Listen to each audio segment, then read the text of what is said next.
ছেলের বিয়ের দিনে যে ইন্দ্রাণী গাঙ্গুলির জীবনের শেষ দিন হবে সেটা স্বপ্নেও কল্পনা করেনি ইন্দ্রাণী গাঙ্গুলি। হ্যাঁ বন্ধুরা, ভিডিওটা লাইক দিয়ে দেখতে থাকুন। যে সময় কিনা মেঘা এবং আয়ুষের মালাবদল শুরু হবে, ঠিক সেই সময়েই সেখানে দেবলীনা গিয়ে হাজির হয় এবং দেবলীনা মেঘার দিকে বন্দুক তাক করে বলতে থাকে যে কী ব্যাপার মেঘা দিদি, তুই এরকম করে অবাক হয়ে আমার দিকে তাকিয়েছিস কেন? নিশ্চয়ই তুই আমাকে এক্সপেক্ট করিস নি। এখানে কিন্তু কী আর করবি বলতো, তোর ওর পোড়া কপাল যে তুই শেষ পর্যন্ত তোর প্ল্যানটাকে এক্সিকিউট করতে পারলি না ঠিকঠাকভাবে। অন্যদিকে ঈশান বলতে থাকে যে এই মেয়েটা এখানে কী করে এলো, এই মেয়েটা তো জেলে ছিল। অন্যদিকে দেবলীনা যখন বলতে থাকে যে জেলে ছিলাম কিন্তু এখন তো নেই, এখন তো তোমাদের সামনে জলজ্যান্ত মানুষটা দাঁড়িয়েছে, তাহলে বুঝতে পারছো না যে কেন আমি এখানে এসেছি? আমি তো এখানে এসেছি রীতিমতো তোমাদের প্রত্যেকটা মানুষের উপরে প্রতিশোধ নেওয়ার জন্য, যেটা কিনা আমার অনেক আগে করা উচিত ছিল। কিন্তু না, দুর্ভাগ্য পোড়া কপাল আমার যে আমি আমার দিদি মেঘার উপরে বিশ্বাস করে ওকে আমার এজেন্ট হিসেবে এই বাড়িতে পাঠিয়েছিলাম, যাতে ও আমার হয়ে প্রতিশোধটা নিতে পারে। এবং সেরকম প্রতিশ্রুতিও আমাকে দিয়েছিল জেলে গিয়ে। কী রে দিদি, তুই আমাকে সেই প্রতিশ্রুতিটা দিয়েছিলিস কিন্তু তুই কথা দিয়ে কথা রাখতে পারিস, তার কারণ তুই লোভে পড়ে এই গাঙ্গুলি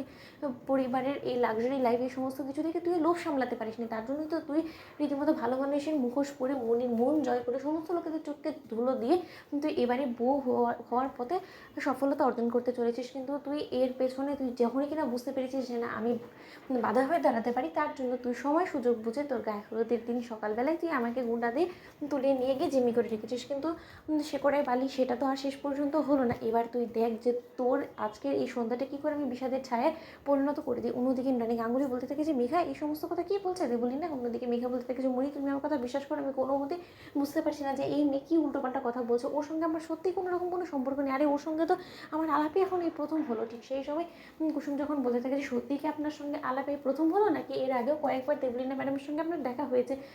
দেবীমা, আপনার নিশ্চয়ই মনে আছে যে যেদিন কিনা মেঘা ম্যাডামের আলতা উৎসব ছিল, সেদিনও কিন্তু আলতা পড়াতে এসে সেই আলতা উৎসবে মহিলাদের মধ্যে একজন মহিলা ছিল এই দেবলীনা ম্যাডাম। এবং তার পরবর্তীতে এঙ্গেজমেন্টের দিন সন্ধেবেলাও কিন্তু বড় পিসি সেজে এসেছিল এই দেবলীনা ম্যাডামই, যাকে কিনা আপনার কাছে পরিচয় করানো হয়েছিল যে মেঘা ম্যাডামের বড় পিসি। এবং তারা দুজন মিলে এই পরিবারের সর্বনাশ ডাকতে চেয়েছিল, যেটা কিনা শেষ পর্যন্ত হয়নি, কারণ দু বোনের দ্বিমতের কারণে। অন্যদিকে আয়ুষ যখন বলতে থাকে যে মেঘা, তুমি এরকমভাবে ঠকালে, আমার মায়ের বিশ্বাস ভঙ্গ করলে। অন্যদিকে ইন্দ্রাণী গাঙ্গুলি কোনো কথা না শুনে মেঘাকে ঠাটিয়ে চড় মারা মাত্রই যখন কিনা মেঘা বলতে থাকে যে হ্যাঁ হ্যাঁ হ্যাঁ আমি সমস্ত কিছু করেছি, এখন কী করবে আয়ুষ বলো তো? এখন তো তোমার আর পালাবার কোনো পথ নেই, কারণ ছাদনাতলায় বিয়ের আসর অব্দি যখন পৌঁছে গিয়েছি, তাহলে আমাদের বিয়ে হওয়া থেকে কেউ আটকাতে পারবে না। এবং দেবলীনা, তুই কী বলছিস বলতো, যে তুই আমার স্বপ্ন পূরণ করতে দিবি না? তুই এখানে দাঁড়িয়ে থাকবি, তোর চোখের সামনে আয়ুষ আমার শীতে সিঁদুর পরাবে এবং সেটা করতে আয়ুষ বাধ্য হবে।